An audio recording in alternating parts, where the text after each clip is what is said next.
Hello दोस्तों, welcome to my YouTube channel explosive English with Rakesh sir. दोस्तों आज मैं आप सबके लिए एक नया टॉपिक स्टार्ट करने वाला हूं जिस टॉपिक का नाम है दोस्तों नॉन फिनाइट्स। ठीक है ना। और ये टॉपिक बहुत ही इंपॉर्टेंट है दोस्तों। हमारे कोई भी एग्जाम के दृष्टिकोण से देखें तो ये बहुत ही इंपॉर्टेंट टॉपिक है।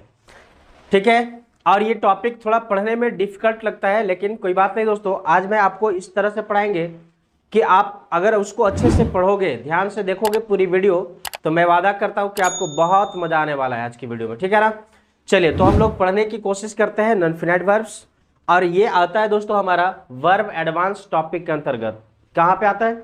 वर्ब एडवांस टॉपिक के अंतर्गत आता है। मैं इस वीडियो को शुरू करने से पहले दोस्तों मैं आपसे एक रिक्वेस्ट करना चाहूंगा कि प्लीज आप इस वीडियो को आखिरी तक देखें, पूरी वीडियो को देखेंगे ताकि आपको मजा आ जाए पढ़ने में और सारा कंसेप्ट क्लियर होता चला जाए। ठीक है ना। और एक और बात, यदि आप हमारे चैनल पे पहली बार आए तो प्लीज मेरे चैनल को सब्सक्राइब कर लें और बेल आइकन को प्रेस कर लें ताकि हमारे चैनल पे आने वाला हर एक वीडियो सबसे पहले आपको मिल सके। ठीक है ना। चलिए तो मैं शुरुआत करता हूँ वर्ब एडवांस। अगर वर्ब एडवांस की बात करें, यानी कि वर्ब की बात करें दोस्तों, तो वर्ब क्या होता है कि ये वर्ब बेसिकली एक ऐसे वर्ड होते हैं जो एक्शन डिनोट करते हैं। वर्ब क्या होता है? वर्ब एक ऐसा वर्ड है जो एक्शन को डिनोट करता है, किसी भी काम को करने का या फिर उस काम के होने का एक्शन को ना डिनोट करता है। और इससे अगर आप पढ़ने की कोशिश करें तो वर्ब का पहला कैटेगरी होता है दोस्तों, वर्ब का पहला है क्या? Primary verb. पहला क्या होता है? Primary verb. ठीक है। अब प्राइमरी वर्ब बेसिकली दोस्तों तीन ही होते हैं, बी, हैव और डू। ठीक है। प्राइमरी वर्ब बेसिकली कितने होते हैं? तीन ही होते हैं प्राइमरी वर्ब। वो होते हैं बी, हैव और डू। क्लियर। अब ये जो तीन होते हैं दोस्तों, ये तीन क्या काम करते हैं? तो ये तीन वर्ब ऐसे होते हैं जो हमें किसी भी टेंस को बनाने में हेल्प करते हैं, टेंस बनाने में। ठीक है ना। यानी कि ये टेंस में हेल्प करते हैं, टेंस में इनकी बहुत ज्यादा यूज होता है। क्लियर हो गया। चलिए अब जैसे एग्जांपल देख ले तो ज्यादा क्लियर होगी। एग्जांपल क्या है? अगर मैं बोलूं आपको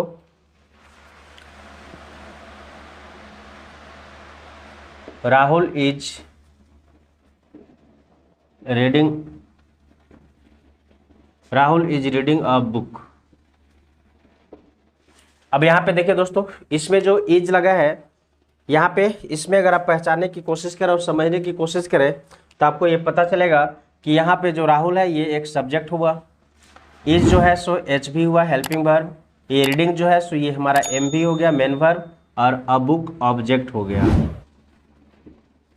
ठीक है। यानी कि Rahul subject, is helping verb, reading main verb और अ बुक ऑब्जेक्ट हो गया दोस्तों। ठीक है। चलिए तो इसमें अब ध्यान से देखें, यहाँ पे जो इज आया है ना, ये जो इज आया है वो इज कहाँ से आया? तो बेसिकली इज जो है दोस्तों ये प्राइमरी वर्ब बी से लिया गया है, यहाँ से ना बी से, यानी ये बी से ही तो लिया गया है। बी का फॉर्म जब आप पढ़ेंगे अच्छे से बी को तो वहां पे आपको पता चलेगा कि बी का ही फॉर्म होता है इज। ठीक है। तो इस प्रकार से ये प्राइमरी वर्ब हो गया। इसकी एक दूसरा तरीका है दोस्तों, आप पढ़े होंगे मेन वर्ब। मेन वर्ब क्या होता है? तो एक्चुअली में मेन वर्ब एक्शन शो करता है दोस्तों। मेन वर्ब क्या करता है? एक्शन शो करता है। और इसे हम लोग कैटेगरी वाइज बांटते हैं, इसको अलग अलग फॉर्म में बांटने की कोशिश करते हैं। तो वह फॉर्म होता है V1, V2, V3, V4, यानी वर्ब के फर्स्ट फॉर्म के साथ ING और वर्ब के फर्स्ट फॉर्म के साथ S और ES यानी V5। ठीक है दोस्तों। तो ये वर्ब के मेन वर्ब के फॉर्म हो गया 5 फॉर्म। मेन वर्ब को 5 फॉर्म में बांटा जाता है, V1, V2, V3, V4 यानी वर्ब के फर्स्ट फॉर्म के साथ ING ऐड कर देते हैं, और V5 यानी वर्ब के फर्स्ट फॉर्म के साथ S और ES लास्ट में ऐड करते हैं दोस्तों। ठीक है। इस प्रकार से ये V5 बन जाता है। तो ये हमारा मेन वर्ब है। ये सभी के सभी जो है पांचों फॉर्म ये क्या काम में आते हैं? तो किसी भी एक्शन को शो करते हैं सेंटेंस में। ठीक है ना। चलिए नेक्स्ट हमारा है verb modal verb. Modal verb. अब ये मॉडल वर्ब है दोस्तों, क्या करता है? तो मॉडल वर्ब बेसिकली हमारे मूड को शो करता है। मॉडल वर्ब बेसिकली हमारे मूड को शो करता है, मूड, है ना। और मूड को शो करने के लिए बेसिकली 3 वर्ब होते हैं ज़्यादातर। नीड, इसी में जोड़ने की कोशिश करें तो डेयर, और एक है यूज्ड टू। ये तीनों ही क्या है, तो मॉडल वर्ब है दोस्तों। और ये मॉडल वर्ब क्या करते हैं, तो हमारे मूड को शो करते हैं, मूड को एक्सप्रेस करते हैं। जैसे अगर मैं बोलूँ example, I need not a book, या फिर एक सेकेंड,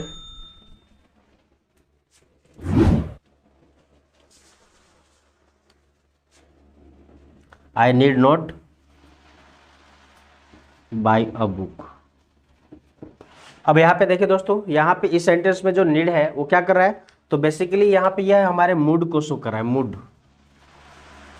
मूड को ही शो कर रहा है, ठीक है ना। और ये बता रहा है कि हमें बुक लेने की आवश्यकता नहीं है। तो इस प्रकार से ये मॉडल वर्ब हमारे मूड को एक्सप्रेस करता है। इसके आगे की बात करें दोस्तों, इसके आगे कैटेगरी की, तो अगला कैटेगरी होता है लिंकिंग वर्ब, ठीक है ना। अगला होता है क्या, वर्ब, एक और वर्ब कहे तो लिंकिंग वर्ब।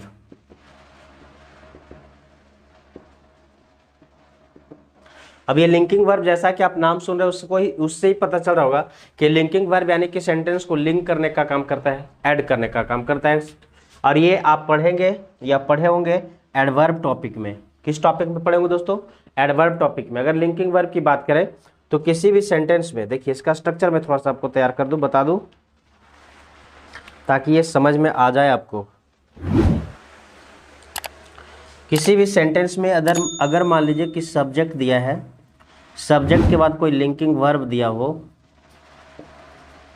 ठीक है, और उस लिंकिंग वर्ब के बाद जो आएगा वो सब्जेक्ट कॉम्प्लीमेंट आएगा,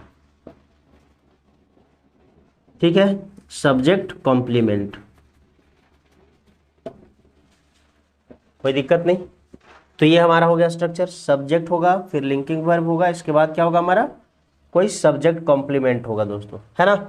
अब ये जो सब्जेक्ट कॉम्प्लीमेंट होगा, या तो ये सब्जेक्ट कॉम्प्लीमेंट या तो कोई नाउन हो सकता है दोस्तों, ठीक है ना। सब्जेक्ट कॉम्प्लीमेंट के रूप में क्या हो सकता है, या तो कोई यह नाउन हो सकता है या फिर कोई एडजेक्टिव हो सकता है। क्लियर है बात। तो देख लो, लिंकिंग सब्जेक्ट के बाद कोई लिंकिंग वर्ब होगा, लिंकिंग वर्ब के बाद आएगा वो होगा हमारा सब्जेक्ट कॉम्प्लीमेंट। और ये सब्जेक्ट कॉम्प्लीमेंट या तो कोई नाउन होगा या तो फिर कोई एडजेक्टिव होगा। और ये क्या काम करेगा, तो ये जो सब्जेक्ट कॉम्प्लीमेंट है दोस्तों, वो कुछ न कुछ इस सब्जेक्ट के बारे में, ये जो है सो सब्जेक्ट के ही बारे में कुछ न कुछ बताने का काम करेगा। सब्जेक्ट कॉम्प्लीमेंट का मतलब ही होता है कि सब्जेक्ट कॉम्प्लीमेंट में उस वर्ड को बोलता हूं जो क्या है, सब्जेक्ट के बारे में कुछ बताने का काम करते हैं, वैसे शब्द को हम लोग सब्जेक्ट कॉम्प्लीमेंट कहते हैं। तो ये सब्जेक्ट कॉम्प्लीमेंट इसी सब्जेक्ट के ही बारे में कुछ बोलेगा, ठीक है। आप इसे एक बार ध्यान से देखिए, फिर बढ़ते हैं हम लोग इसके अगले कैटेगरी की ओर।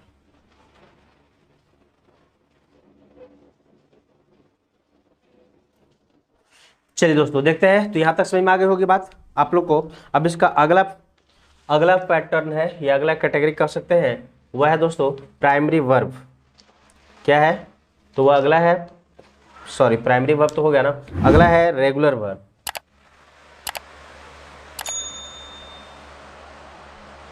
चलिए देखिए 5th नंबर, अगला हो गया रेगुलर।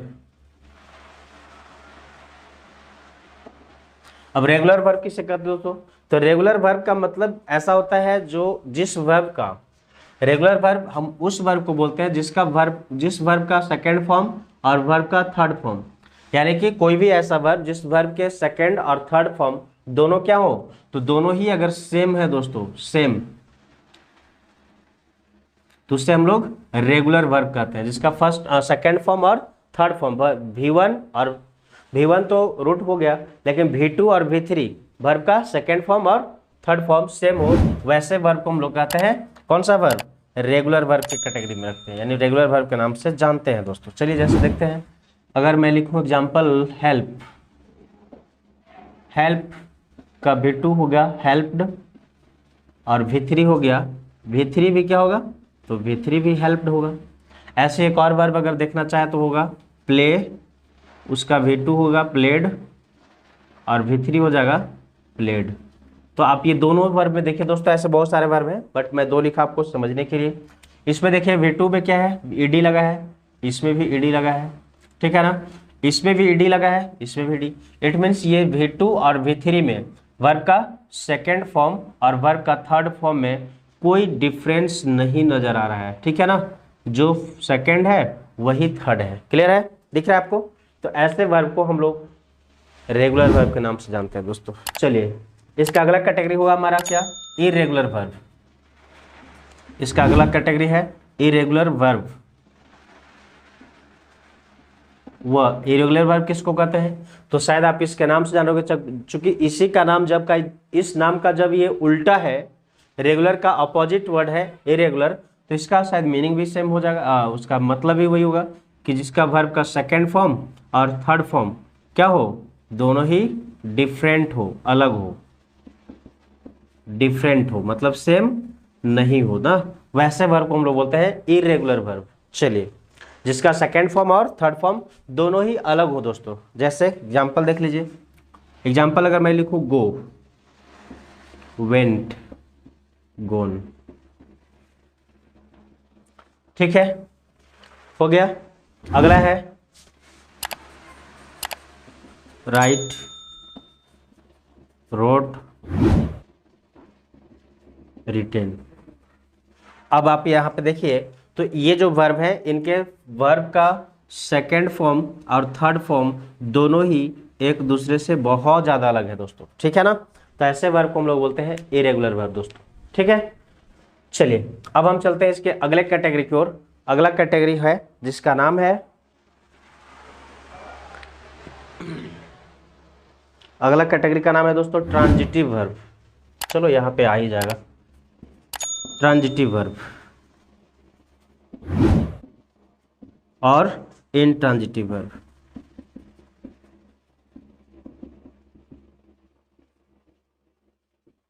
ट्रांजिटिव और इनट्रांजिटिव वर्ब, ठीक है।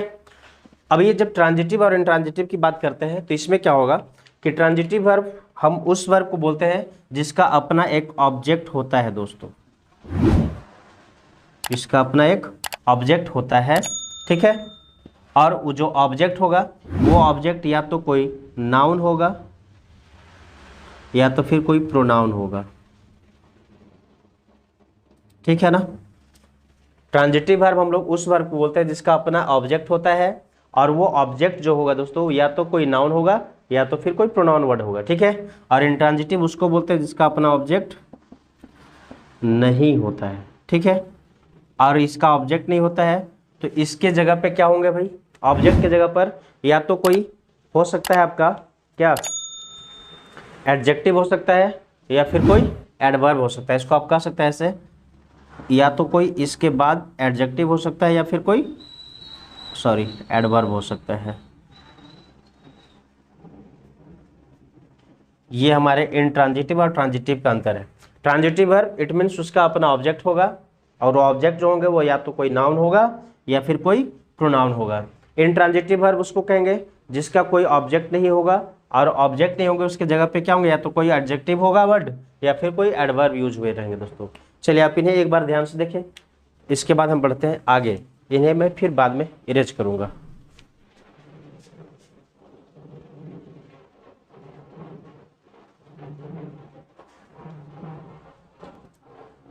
चलिए दोस्तों, तो यहाँ तक समझ में आ गई होगी बात आप लोग को, मैंने जितना बताया।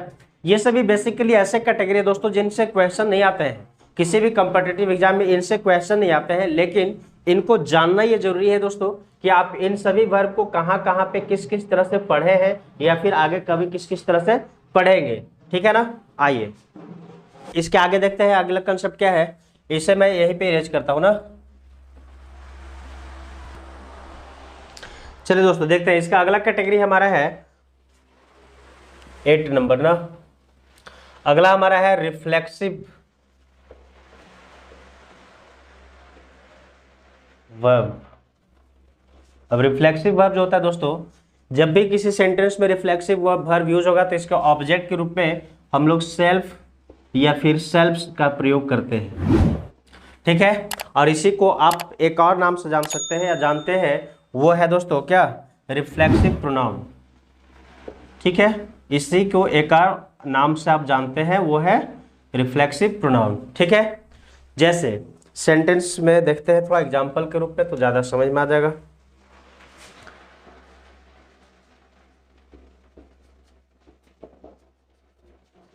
रानी enjoyed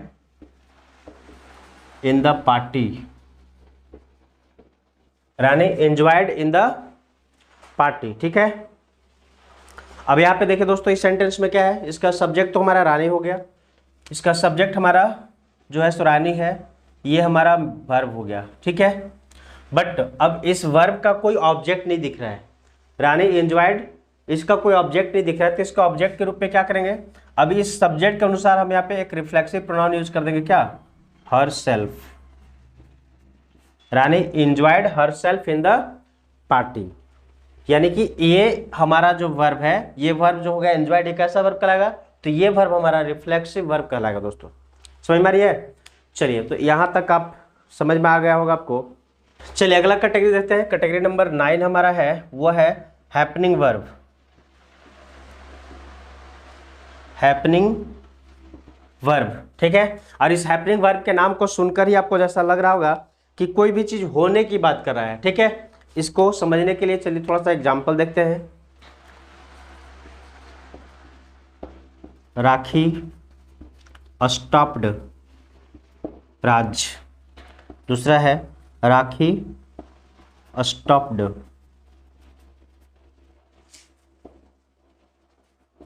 it was raining, the car stopped. चलिए दोस्तों देखिए, यहाँ पे मैंने 4 सेंटेंस लिखा। अब इन चारों सेंटेंस को ध्यान से देखिए और समझने की कोशिश कीजिए। क्या है, आप इन सेंटेंस को देखेंगे दोस्तों, तो इसमें पहला सेंटेंस देखेंगे, राखी स्टॉप्ड राज। इसमें क्या हुआ, इसमें ऐसा है कि राखी जो है वह राखी क्या कर रही है, राज को स्टॉप्ड कर रही है। इट मीन्स राखी राज को रोक रही है, ठीक है ना। राखी राज को स्टॉप की, इट मीन्स राखी जो है सब्जेक्ट ये हो गई, और ये ऑब्जेक्ट, इसको इस काम को किसने किया, तो राखी जो है सो राज को रोकने का काम की है, ठीक है। यानी कि ये राज अपने आप नहीं रुका, इसको रोका गया। क्लियर। नेक्स्ट है राखी स्टॉप्ड, राखी रुकी, किसने रोका इसको, तो ये अपने आप को खुद से रोकी, अपने आप को खुद रोक ली है, ठीक है ना। बट अगला सेंटेंस अगर आप देखते हैं तो हो रहा है क्या, इट वाज रेनिंग, बारिश हो रही थी या बरसात हो रही थी। तो बताइए कि इसको बरसात को किसने कराया, बरसात कौन करवाता है, कोई करवाता है क्या, ये कहेंगे आप कि अपने आप ऑटोमेटिक होने वाला क्रिया है, ये अपने आप होने वाली काम है, ठीक है ना। तो ये ऐसा काम है जो एक्शन, ऐसा एक्शन है जो खुद होता है, इसको कोई करता नहीं है ना करवाता है, ये अपने आप होने वाला एक्शन है दोस्तों। तो इस ऐसे एक्शन को हम लोग कहते हैं क्या, हैपनिंग वर्ड, हैपनिंग वर्ब, यानी ऐसा काम जो खुद हो रहा है, उसको कोई करवा नहीं रहा है, बारिश कोई करवा नहीं रहा है, ठीक है ना। द कार स्टॉप्ड, कभी कभी ऐसा होता है दोस्तों कि जब आप कभी अपना कोई कार चला रहे हैं या बाइक चला रहे हैं, कोई भी गाड़ी, तो वो चलते चलते क्या होता है, अचानक टेक्निकल प्रॉब्लम से या किसी भी प्रॉब्लम से ना अचानक कभी कभी रुक जाती है।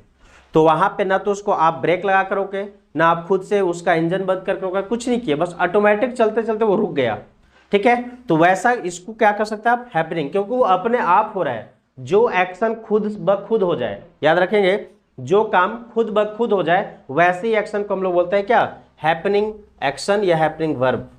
समझ में आ रही है दोस्तों। चलिए, तो ये था हमारा 9 नंबर। अगला है एक और कैटेगरी, वह है क्या, वह है दोस्तों एम्प्टी वर्ब, एम्प्टी वर्ब, ठीक है ना। एम्प्टी वर्ब का मतलब ये एक ऐसा वर्ब जो अपने आप में मीनिंग को लेकर क्या है, खाली है, ठीक है। एम्प्टी वर्ब का कैटेगरी हो गया। ये कैसे भाई, अपने आप में मीनिंग को लेकर क्या है, खाली है भाई, कैसे, चलिए देखते हैं सेंटेंस। डोंट टेल अ लाई, मैंने लिखा डोंट टेल अ लाई, झूठ मत बोलो, ठीक है।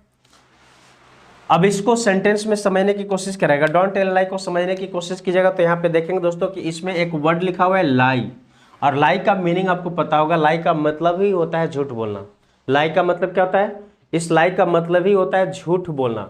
अगर इसका मतलब ही झूठ बोलना है तो फिर यहाँ पे ये टेल क्या कर रहा है? आप कहेंगे कि जब इसका मतलब झूठ बोलना है, लाई का मतलब ही, तो टेल यहाँ पे क्या कर रहा है? तो इसका मतलब यह है कि इसका जो मीनिंग हुआ दोस्तों, टेल का जो मीनिंग हुआ ना, वो मीनिंग क्या है? लाई में ऑटोमेटिक पहले ही से सम्मिलित है, शामिल है। टेल का जो मीनिंग होगा वो उसमें पहले ही से ऑलरेडी शामिल है, इसलिए अपने मीनिंग को लेकर के टेल यहाँ पे क्या हो गया? एम्प्टी हो गया। यानी टेल अपने आप में अपने मीनिंग को लेकर के खाली पड़ गया, इसका कोई मीनिंग नहीं है, क्योंकि ये इसका मीनिंग जो था वो लाई में पहले ही से निहित है, समाहित है, सम्मिलित है। ठीक है, चलिए एक और सेंटेंस देखते हैं। He went for a walk.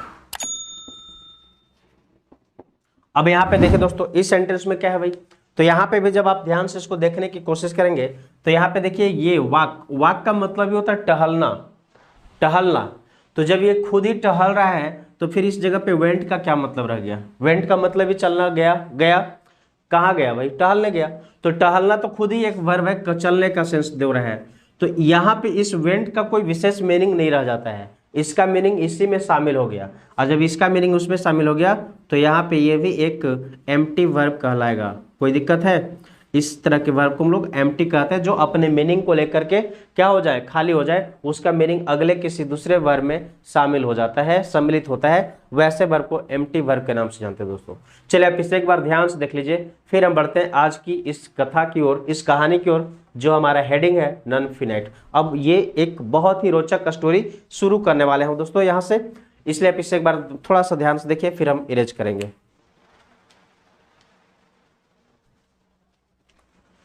चलिए, तो यहां तक आशा करता हूं आप सभी को अच्छे से समझ में आ गया होगा। अब हम चलते हैं अगले कैटेगरी की ओर, और अगला क्या है हमारा? Non finite. अब उसकी कहानी शुरू करने वाले हैं दोस्तों, बहुत ही रोचक इंटरेस्टिंग स्टोरी होगा। प्लीज आप वीडियो के लास्ट तक बने रहेंगे, ठीक है ना?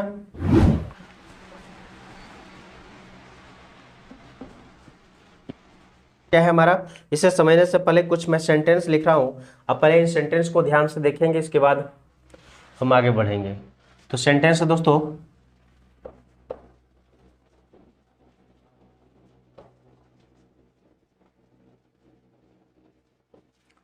he sings a song to win her heart. He sings a song to win her heart. ठीक है, अगर मैं इसी सेंटेंस को लिख दूं ऐसे, they sing a song to win her heart। ठीक है, चलिए अगर मैं इस सेंटेंस को लिखता हूं दोस्तों प्रेजेंट परफेक्ट में, किस सेंटेंस में, किस टेंस में? अगर मैं इसी सेंटेंस को मैं लिखने की कोशिश करूं प्रेजेंट परफेक्ट, प्रेजेंट परफेक्ट में, तो इसका क्या होगा? तो प्रेजेंट परफेक्ट में ये सेंटेंस ऐसे लिखा जा सकता है, या लिखा जाएगा क्या?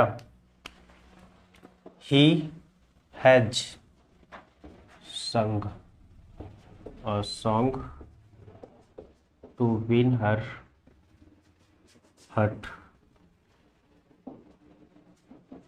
ठीक है, he has sung a song to win her heart।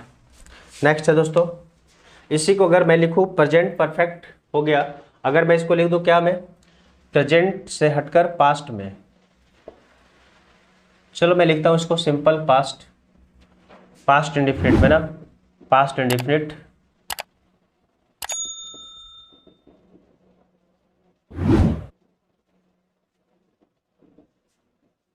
तो जब पास्ट इंडिफिनिट में लिखेंगे दोस्तों तो क्या होगा इसका? इसी सेंटेंस का पास्ट इंडिफिनिट क्या हो सकता है? तो ये होगा ही sang a song,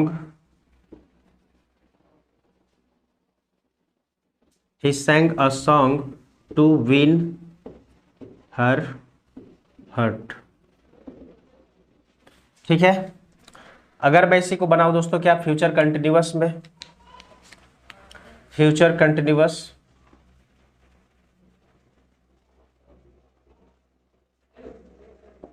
तो क्या होगा इसका? फ्यूचर कंटिन्यूअस में इससे क्या होगा? He will be singing a song to win her heart. ठीक है, यहां तक समझ में आ रही है बात। चलिए अब इन सभी सेंटेंस को ध्यान से देखो दोस्तों। तो इसमें एक चीज आपको दिख रहा होगा क्या, आप एक बार ध्यान से देखिए। तो इसमें हमारा जो मेन वर्ब है, पहला में ये सिंग्स हमारा मेन वर्ब है, सेकंड में सिंग, संग, सॉन्ग, सॉरी सॉन्ग नहीं, यहाँ पे सैंग, और ये सिंगिंग। तो ये हमारा मेन वर्ब है दोस्तों। आप अब इसको देखिए, क्या पहला सेंटेंस में सिंग्स है वर्ब का फिफ्थ फॉर्म, दूसरा में V1 हो गया वर्ब का फर्स्ट फॉर्म, तीसरा में वर्ब का थर्ड फॉर्म हो गया, फोर्थ में वर्ब का सेकेंड फॉर्म हो गया, और फिर से वर्ब का फोर्थ फॉर्म हो गया। ठीक है ना, यानी कि fifth form, first, third, second और फोर्थ। ठीक है, ये हो गया V4, ये हो गया हमारा V2, ये हो गया V3, ये हो गया V1 और ये हो गया V5। तो 5 फॉर्म होते हैं दोस्तों वर्ब के, पांचों फॉर्म में लिखे हुए। और यानी आप इसको देखकर आप एक बात कह सकते हैं कि ये जो वर्ब है ये हमारा क्या होगा, ये इस सेंटेंस का मेन वर्ब है दोस्तों। इस सेंटेंस का क्या है, ये मेन वर्ब है। ठीक है ना, ये इस सेंटेंस का मेन वर्ब हो गया, मेन वर्ब। ठीक, और ये मेन वर्ब क्या देख रहे हैं आप इसको, कि जब मैंने इसको प्रेजेंट सिंपल प्रेजेंट में लिखा तो यहाँ पे वर्ब का फिफ्थ फॉर्म में हो गया। जब मैंने सब्जेक्ट को चेंज कर दिया, सिर्फ टेंस वही था बट सब्जेक्ट चेंज कर दिए, ही से ही था सिंगुलर नंबर, ये सिंगुलर सब्जेक्ट था, और यहाँ पे दे कर दिया, इट मीन्स प्लूरल सब्जेक्ट कर दिया। तो इसके अकॉर्डिंग भी ये बदल गया, वर्ब फर्स्ट फॉर्म हो गया। अगर मैंने सब सेंटेंस का टेंस ही बदल दिया, प्रेजेंट परफेक्ट कर दिया, तो यहाँ पे वर्ब का थर्ड फॉर्म हो गया। फिर अगला में मैंने पास्ट इंडेफिनिट कर दिया, तो यहाँ पे वर्ब का सेकंड फॉर्म हो गया। अगला में मैंने फ्यूचर कंटिन्यूअस कर दिया, तो यहाँ पे वर्ब का फोर्थ फॉर्म हो गया। यानी कि आप ये देख रहे हैं दोस्तों कि ये जो हमारा मेन वर्ब है ये क्या हो रहा है, चेंज हो रहा है ना, changes according to the tense and the number of subject.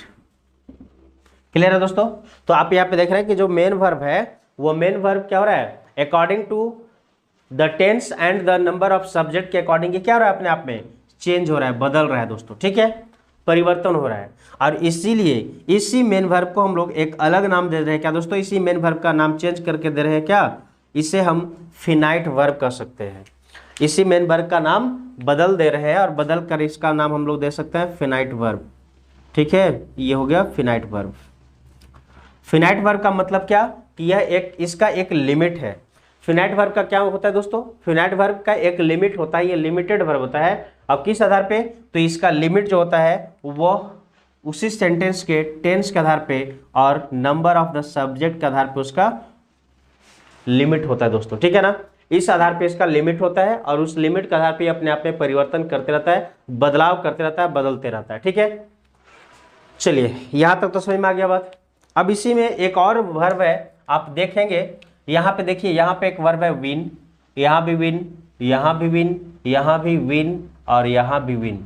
यानी कि ये जो विन वर्ब हुआ हमारा,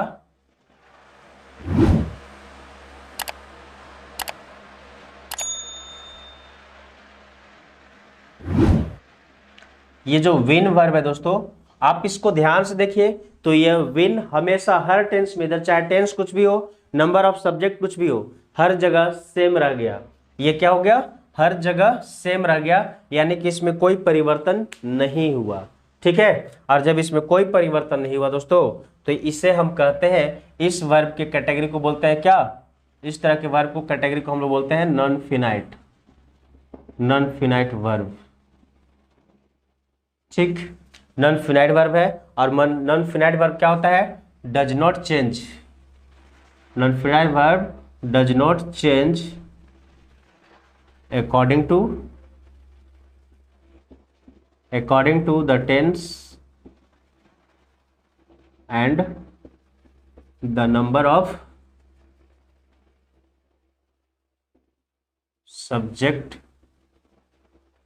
ठीक है, तो यानी कि आप देखें क्या, कि जो मेन वर्ब होता है उसी को फिनाइट वर्ब कहते हैं, और फिनाइट वर्ब चेंज होता है according to the tense and the number of subject, अपने आप पे बदलाव कर लेता है। बट जो नॉन फिनाइट वर्ब होता है दोस्तों, does not change according to tense, यानी टेंस के अनुसार वो अपने आप में कोई परिवर्तन नहीं करता है, या फिर किसी भी सब्जेक्ट के नंबर के अनुसार भी, यानी कि उस पे सब्जेक्ट के कोई भी नंबर का कोई प्रभाव नहीं और कोई भी टेंस का भी प्रभाव नहीं पड़ता है। ये इफेक्टलेस है, इस पे कोई प्रभाव नहीं होता है ना, कह सकते हैं ये क्या हो गया, निष्क्रिय है, इस पे कोई रिएक्शन नहीं होता है। क्लियर है? तो ये यानी कि ये नल मतलब लिमिट इसका नहीं है, नल लिमिट हो गया ना, इसका कोई लिमिट नहीं है, लिमिटलेस कर सकते हैं आप। क्लियर? चलिए, तो ये लिमिटलेस हो गया। अब लिमिटलेस होने के कारण इस पे कोई प्रभाव ही नहीं पड़ा। तो यहां तक इतनी सी बात आपको समझ में आ गया होगा दोस्तों कि अभी हम जो पढ़ने जा रहे हैं फिनाइट और नॉन फिनाइट। तो फिनाइट वर्ब उस वर्ब को बोलेंगे जिस वर्ब के नंबर सेंटेंस के सब्जेक्ट के नंबर और टेंस के आधार पे उसमें परिवर्तन हो जाए, उसे हम फिनाइट वर्ब कहेंगे। और जिसमें कोई भी टेंस, कोई भी सब्जेक्ट का नंबर का कोई फर्क न पड़े, उसे नॉन फिनाइट वर्ब कहते हैं दोस्तों। क्लियर है? तो ये थी हमारी छोटी सी कहानी, इसको भी देखिए, फिर हम बढ़ते हैं आगे।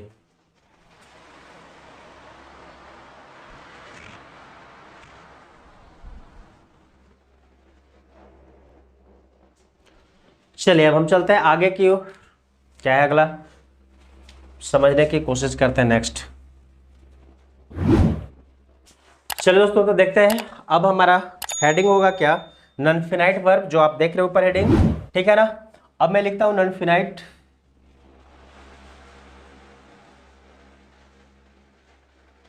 नॉन फिनाइट वर्ब का कैटेगरी होता है दोस्तों। इसका पहला टाइप्स होता है, यानी कि नॉन फिनाइट्स के भी टाइप्स होते हैं। तो इसका पहला टाइप्स को हम लोग कहते हैं इन्फिनिटिव।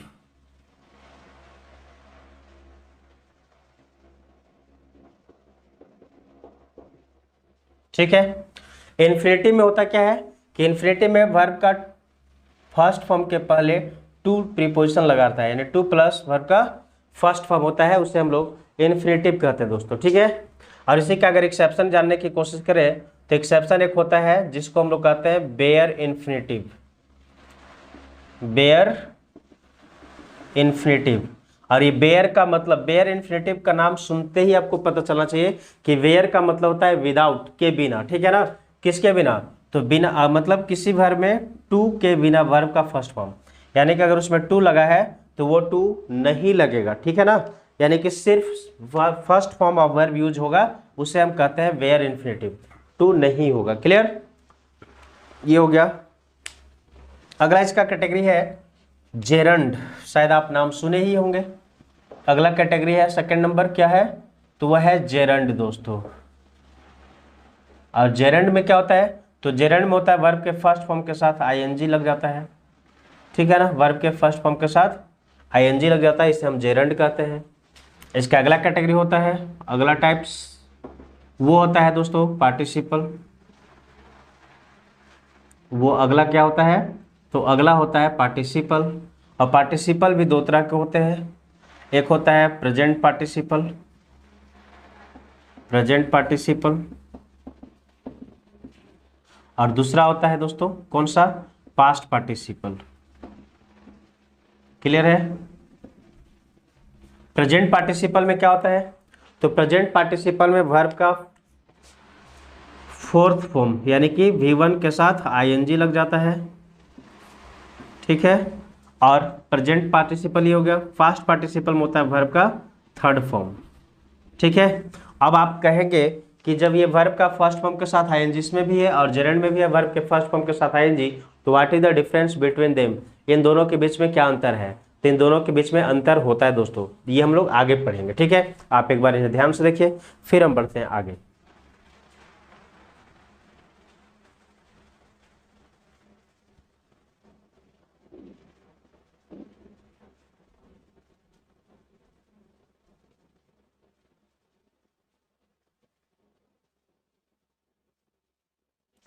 चलिए दोस्तों, देखते हैं यहां तक समझ में आ गया। थोड़ा सा इसे मैं इरेज कर लेता हूं, इसके बाद आपको अच्छे से बताऊंगा आगे।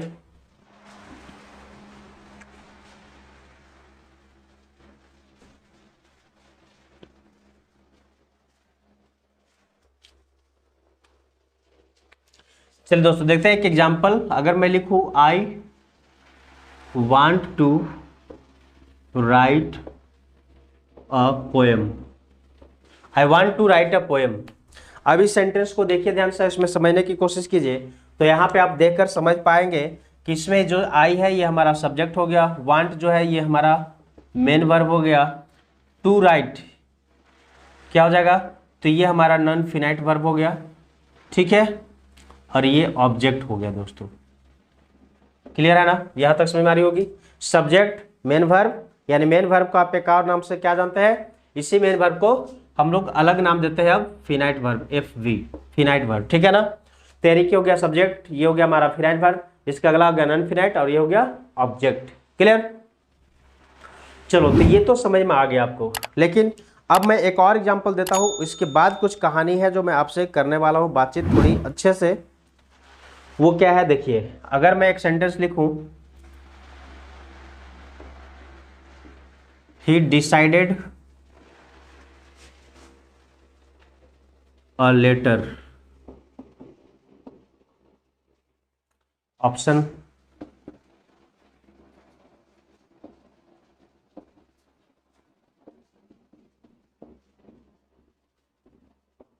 To write, writing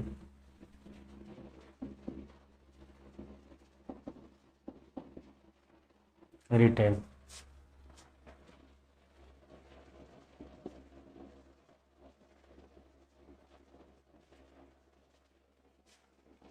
Mohan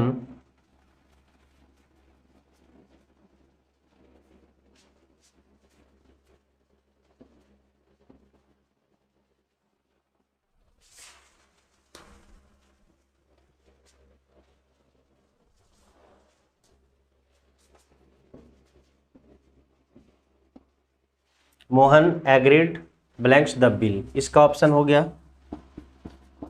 to पे, पेइंग, पेड,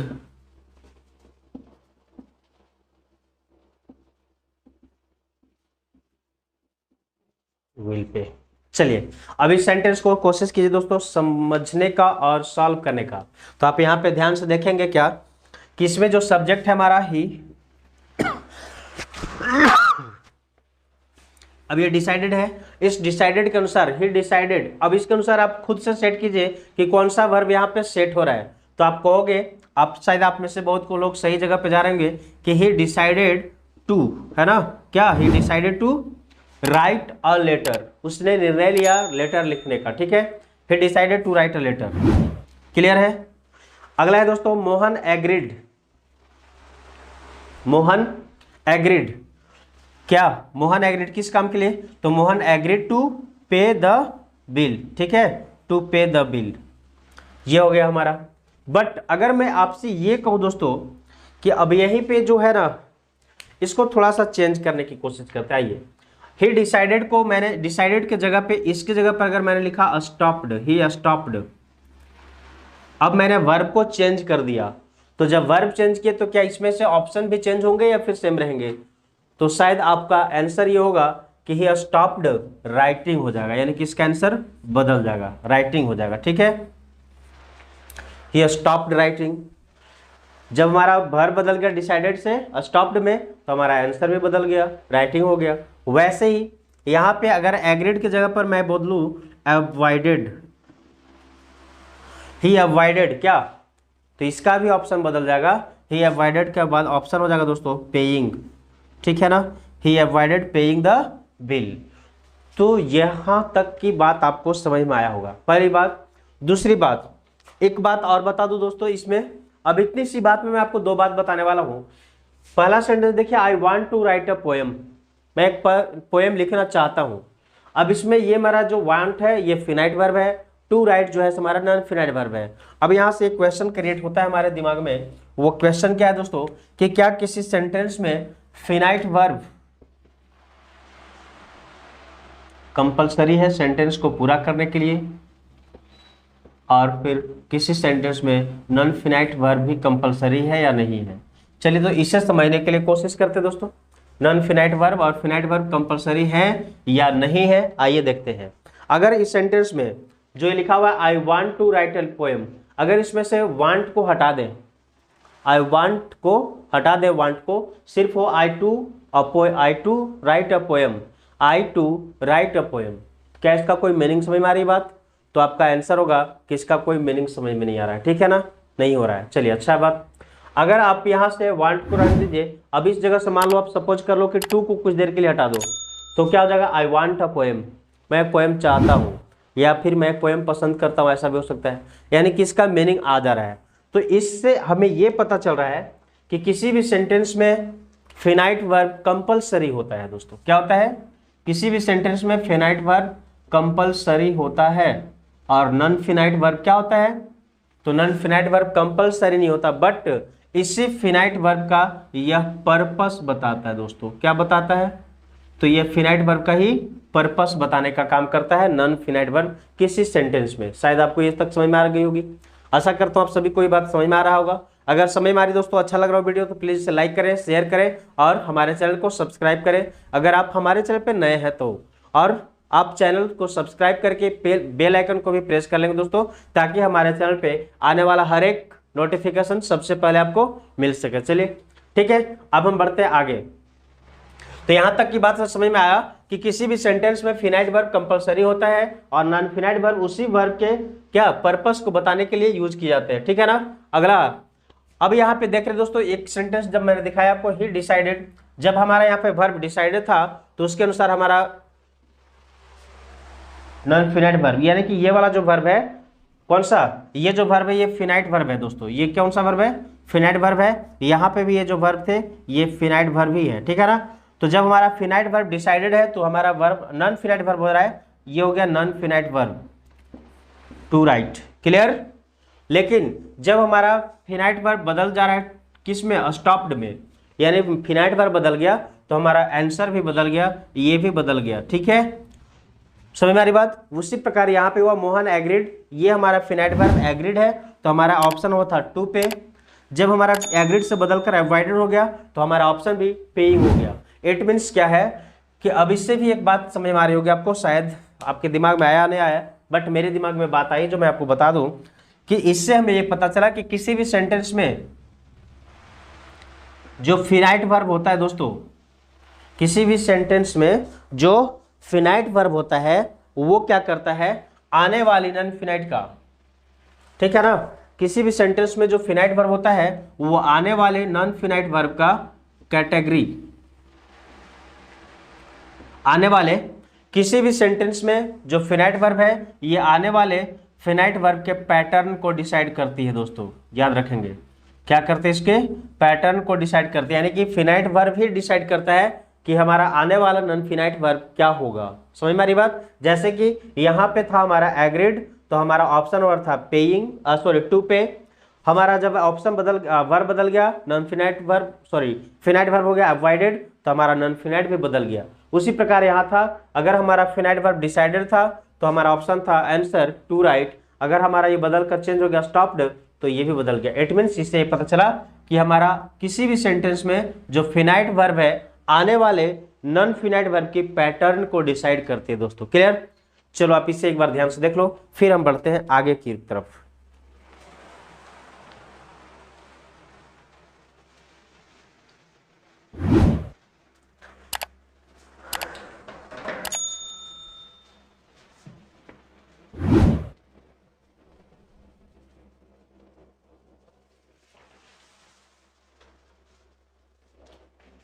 चलिए दोस्तों, आशा करता हूं आप सभी को यहां तक समझ में आ गई होगी। अब चलते हैं आगे।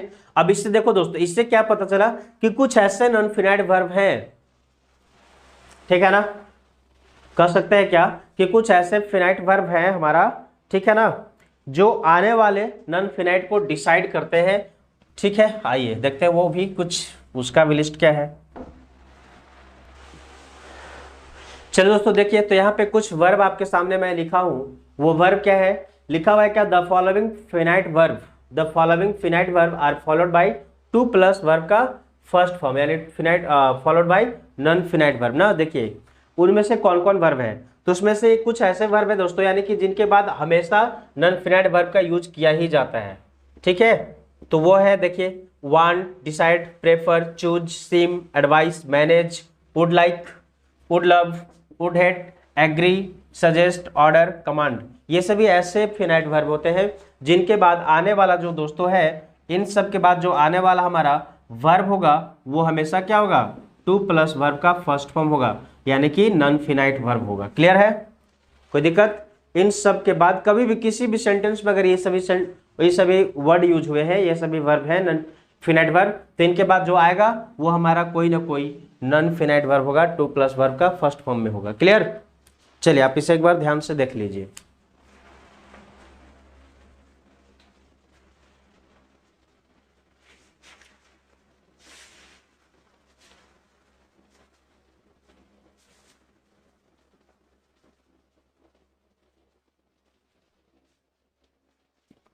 ठीक है दोस्तों, चलो अब मैं इसे भी इरेज करता हूं, फिर बढ़ते हैं अगले।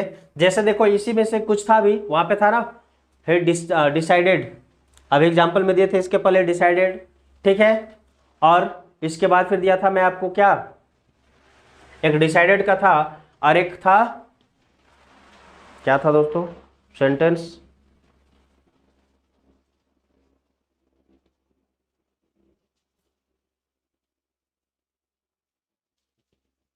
एग्री, है ना, डिसाइडेड था और एग्री था, जिनके बाद हमारा टू प्लस वर्ब का फर्स्ट फॉर्म लगा और वर्ब बदल गए फिनाइट वर्ब, तो हमारा नॉन फिनाइट भी बदल गया था।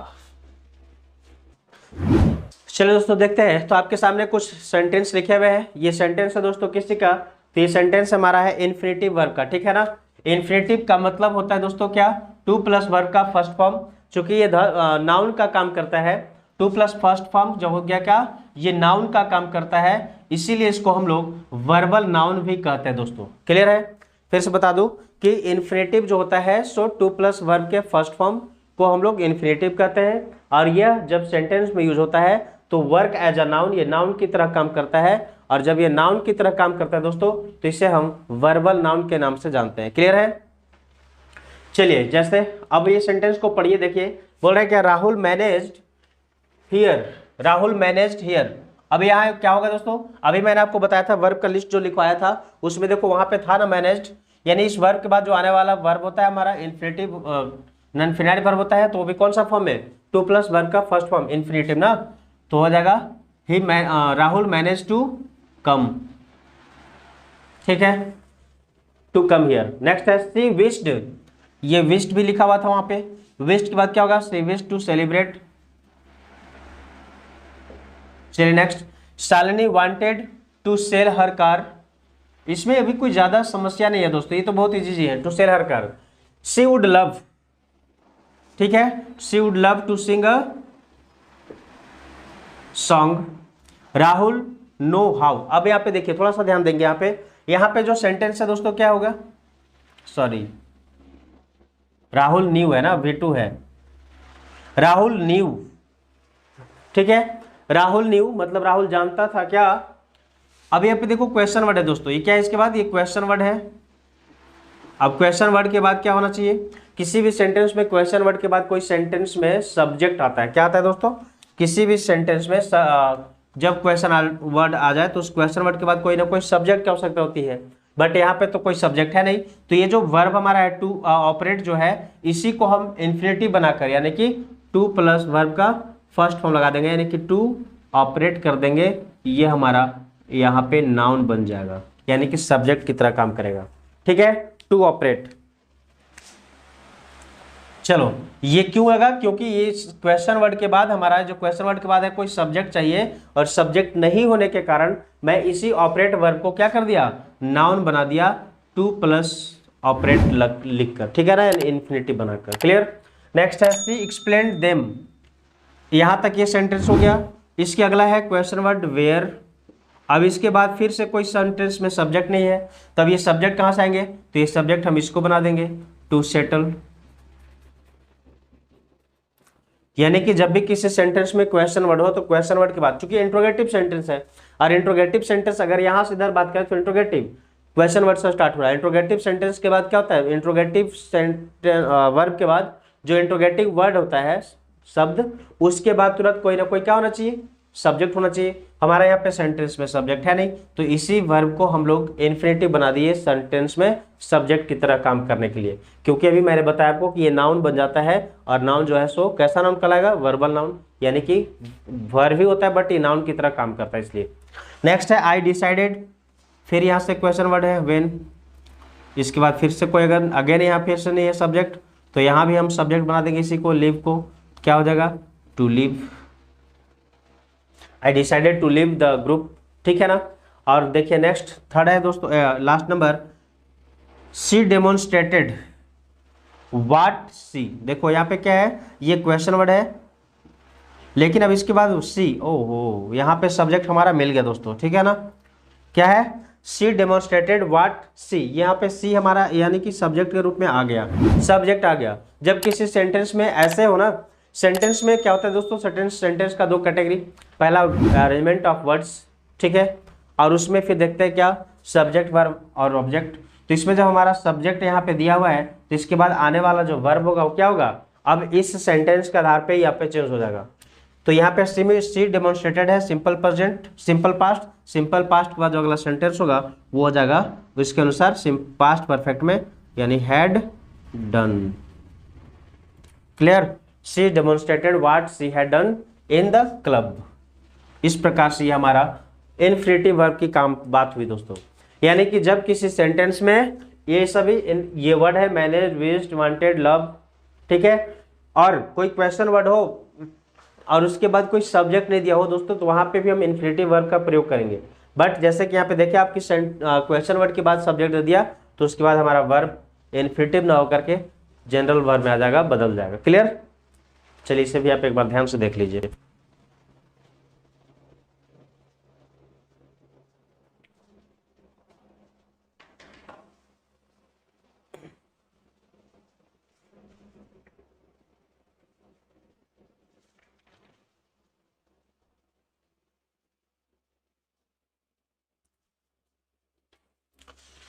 चलिए दोस्तों, तो मैं आज की इस वीडियो को यहीं पे स्टॉप करता हूं दोस्तों, चूंकि बहुत लंबा वीडियो हो जाएगा, और जब बहुत ज़्यादा लंबा हो जाएगा तो फिर आपको भी देखने में बोरिंग होगा।